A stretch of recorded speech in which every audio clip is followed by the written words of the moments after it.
The Color of Water, A Black Man's Tribute to His White Mother by James McBride. James, being born in 1957, was fairly young to understand the events that took place in the 60s regarding the Civil Rights Movement, but he experienced the impact of it through his siblings. These events eventually manifested themselves in his siblings, resulting in conflicts between them and his mother.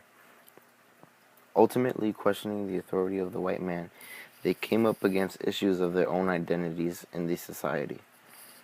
James struggled with the same issues that had plagued his siblings.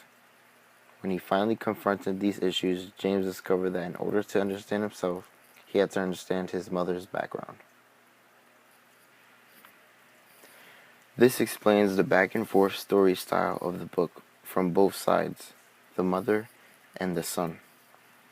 In the beginning, McBride knows few details about his mother's past,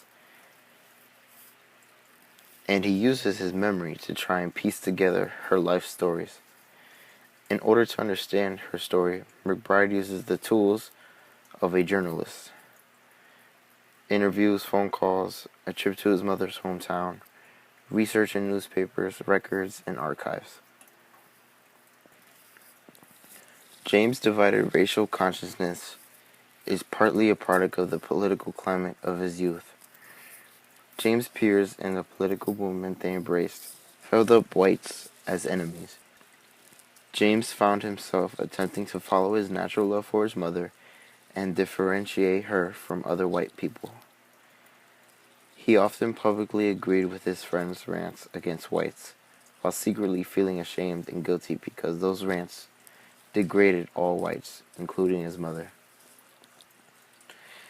I highly recommend this book to all readers. There are a lot of influences in today's society who are biracial. This book truly shows what it's like to be in the middle of these two races.